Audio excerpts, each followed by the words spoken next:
খাবো ওর আগে দিয়ে দেওয়া উচিত তাই তো ভালো হবে খাইয়ে ও দিলাম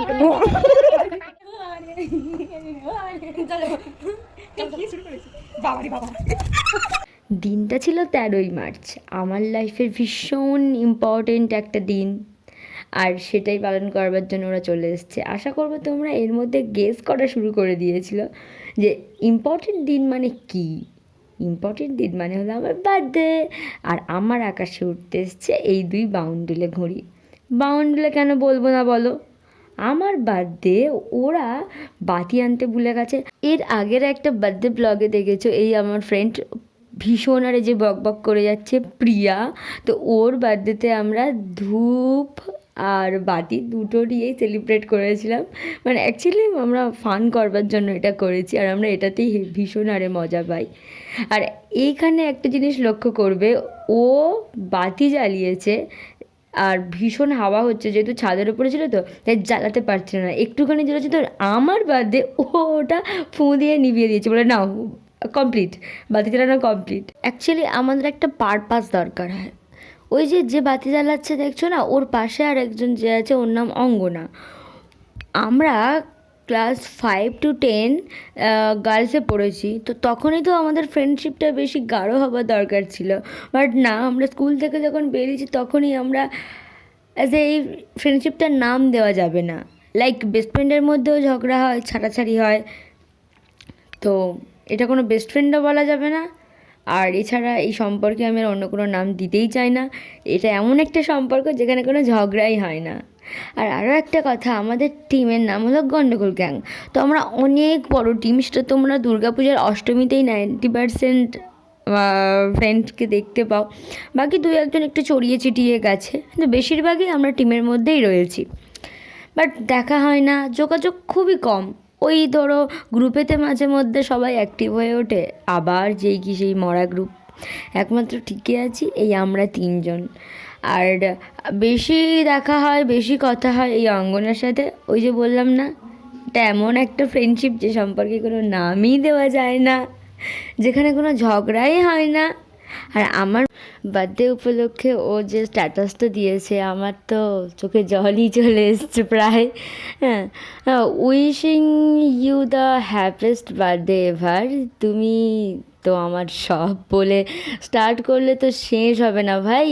তবু ওই সাইকেল নিয়ে ঘুরে বেড়ানোগুলো, স্পেশাল থিওরিগুলো, রাস্তার মাঝে ড্যান্সিংগুলো, ফুচকা আইসক্রিম, আমাদের প্রবলেমগুলো সবই স্পেশাল ভাই। সব ঝামেলার পরেও এইরকমভাবেই দাঁত বের করে থেকে যাস। তোমার জন্যই 2 গ্রাম ভালোবাসা পার্টি হবে। Yes bro, I love you. আমাদের তো অনেক সময় দেখা হয় না, তো মাঝে মাঝে এরকম ইমোশনাল ফুল SMS এর কথা হতেই থাকে। আর এই যে পাগলিটাকে দেখছো, ও ওই দিন এসে কী করেছে জানো, খানিকটা নাচছে, নাচার মাঝখানে শোন না আমার কষ্টের কথা একটু তোরা শোন না। সিরিয়াসলি ওর যে কি কষ্ট হচ্ছে সেটাই আমরা বুঝতে পারছি না। আর এদিকে দেখো, আমি সবে আমরা সব কিছু আয়োজন করে নিয়ে সবে স্টার্ট করছি, ভাই কেকটা কাটা হবে। দেন হঠাৎ মনে পড়লো, চল একটা ভালো গান ছেড়ে একটু নাচা যাক। সো কেক কাটাই তো সব শেষে হচ্ছে। আর আরও একটা মজার কথা, প্রিয়া আমার বার্থডে উপলক্ষে আমাকে ছাগলের ডাক আর কয়েকটা মিমিক্রি, যে নামগুলো আমি ব্লগে কোনোভাবেই ধরতে পারবো না, জাস্ট বিকজ ওরা যদি বাই এনি চান্স কখনো শোনে যে প্রিয়া ওদেরকে মিমিক্রি করেছে, ওরা তো পুরো শেষ করে দেবে আমাদেরকে। তো যাই হোক, ভালোভাবে কেক কেটে আমরা খাওয়া খাই করে অনেক ধরনের পাকলামি করে, আর এদিকে আমাদের নাচ তো বন্ধই হচ্ছে না। আর ওই যে দেখছো ওদিকে যে ফোনটা বসানো রয়েছে, পুরো বার্থডে যে আমরা ওই দিন বিকালে যা যা করেছি, ছাদের উপরে যা যা পাগলামি করেছি সবটা রেকর্ড হয়েছে, বাট পুরো ভিডিওটা উল্টোভাবে হয়েছে। হ্যাঁ, আমি সেটাকে ঘুরিয়ে সোজা করেছি ঠিক কথা, বাট পুরো ভিডিওটা উল্টোভাবে হয়েছে। আর এদিকে দেখো, আমার জন্য কেক এনেছে, আমি কেটে দিয়েছি, কেটে ওদেরকে খাইয়েও দিয়েছি, অ্যান্ড দেন ওরা এদিকে খেতে শুরু করে দিয়েছে।